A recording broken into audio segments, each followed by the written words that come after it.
You never made a secret of if the job was going to open up. I believe you kind of leaked that out way back at the AGM this year that you would throw your hat in the ring. So you've formally announced your full intent and started your campaign today, have you? Yeah, I did. We did that at 11 o'clock. I know that you were all busy doing your show, so I'm glad you're able to make some time for me. The only sad part is I had a couple of other shows that I had planned for Western Standard, but I'm going to have to suspend the Danielle Smith show until further notice as we go through this leadership campaign. And I think from my perspective, part of the reason that I want to do this is I know that my decision years ago to join Jim Prentice and try the early flawed failed effort at Unity was very unpopular, and both of us suffered as a result of that. But I think that what we're seeing now with the passage of time is that that Unity is really the only answer for Conservatives in this province, especially now that we see that Rachel Notley and the NDP have been polling at 40 to 44%.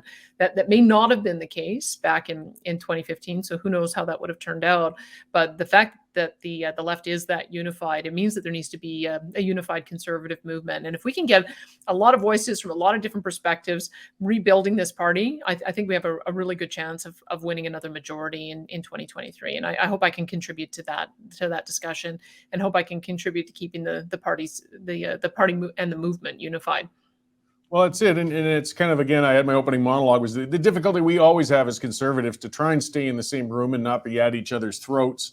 I could look at your experiences as being good and bad in a sense. I mean, a lot of people are saying, well, that was a negative outcome. But if a person learned from it, then you're bringing more experience in dealing with disunity than most people would have had to experience. You've dealt with a raucous caucus and members being upset and things such as that. So I imagine you're going to intend to apply that experience to trying to keep things unified going forward. Yeah, unlike the Premier, who's got now a perfectly unblemished record of winning. I mean, let's remember, he won his last vote there too. He just made the decision to step aside. I have both won and lost, and you learn just as much from your losses as your wins. And it was a pretty bruising experience, I think, for the entire province and the Conservative movement. And I'm hoping I can make amends with people, because I know that there's still a lot of people who are hurt and angry by that. But to me, one of the things that I certainly learned was how vitally important it is to let the grassroots decide. I made an error because I'd done so much work to help build up the movement and thinking that the movement would follow me. And that's not how it works. In politics, the leader sits at the pleasure of their membership, and they sit at the pleasure of their caucus. And if they lose caucus support because the caucus members don't think that they can get elected under that leader, or if they lose the grassroots support because the grassroots don't feel that the leader is reflecting what it is that they want them to do, you don't survive very long. So I allowed a little bit of hubris, I think, to get in my way back in 2015. I certainly learned a lot from that over the last number of years. And the nice part about having been on talk radio over the last over 6 years was, boy, people just give you their opinion full-throated. So I had to monitor my own text line and do my own emails and talk to people at events. And so I really feel like I understand grassroots politics better than I ever did before. And the respect I have for grassroots members is very high. I think we've done a really terrific job in the United Conservative Party at the AGM in marrying the two cultures from the legacy parties. It's just a matter that we've got to give our MLAs a little bit more profile, a little bit more ability to represent their constituents. And I think we'll have the perfect balance. And so my love of grassroots politics and the love of the role of the individual MLA has not dissipated at all. And I hope that I can bring some of that into the party if I become leader. Great. Well, and you've jumped back in, and something you've said is, if you become leader. So a question I'm going to be asking as the candidates come forth, and this is something people ask a lot all the time: are you in for the long game? Like, you were already pursuing a nomination down in Livingston McLeod, and you're looking for a seat. But I know it's hard to speculate. Your goal is to win, but in the eventuality that if you squeak by and come in second, would you still remain as a member of the legislature and carry on in that capacity? 100%. I mean, I launched my campaign April the 1st in Livingston McLeod, so I could seek the local nomination here. And sorry about that. I'd be prepared to serve under any of the leaders who win.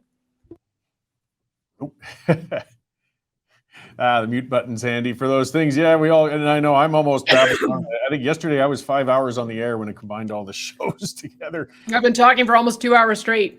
Yeah, you'll be at it for quite some time yet, so you get your vocal cords back in order. Well, before I let you go then, and I appreciate you doing the shows, and it's understandable. That's part of why I want to get you on, because we got a shared audience quite often, and I understand that it's quite a conflict now. At this point, you have to step away from doing the shows, but it was great having you for that short period that we did. Have you got events planned then already or slated? Where can people follow up on the campaign and keep up with what you're doing? Best way to follow me is daniellesmith.ca. I've kind of added a leadership campaign webpage to that landing page, and my regular website is underneath my personal website. Plus, I've got a link to the UCP Livingston McLeod nomination page as well. And so people can sign up to the campaign, and every week I do a newsletter. I'll continue doing that weekly newsletter, just commenting on the issues of the day. I may end up doing a weekly podcast as well, just for the fun of it, to stay in the swing of things. There's always something to learn, and I love having those long form interviews. Those are something I really got into in the last year. But that would be the best way to keep in touch with me. And I always make sure that I let people know what my upcoming events are. So I've got a number of events already today. I'm delighted to be moderating the event for the Alberta Adolescent Recovery Center tonight. As we know, mental health and addiction is probably an even more urgent and pressing issue after these last 2 years. And so we haven't been able to have an in-person event with ARC for a couple of years. I've moderated their event for, I think, 3 years running now. This will be the first time we get together in person again. And they always have such uplifting success stories. So those are the kind of things that I'll keep on doing. But I also have events planned coming up in, probably planning on going to the Vasaki parade in Edmonton on Sunday. So hopefully I'll see some of our Edmonton friends there, and then down to Pincher Creek next week on the 24th. So there'll be lots of opportunity to meet, and I'm looking forward to traveling the province again. Great. Well, we're in campaign mode. As I was kind of saying just before you got on, let's hope we can have a good positive leadership race out of this as the federal one's starting to get a little off the rails. I hope that gets back on track for everybody's sake. So kick things off on the right note. You're one of the first out of the gate there. Looking forward to watching your campaign develop. Thanks for coming in to talk with us. You bet. Corey, anytime you want to chat, be happy to come back on. Right on. Thanks, Danielle. You bet. Talk to you again.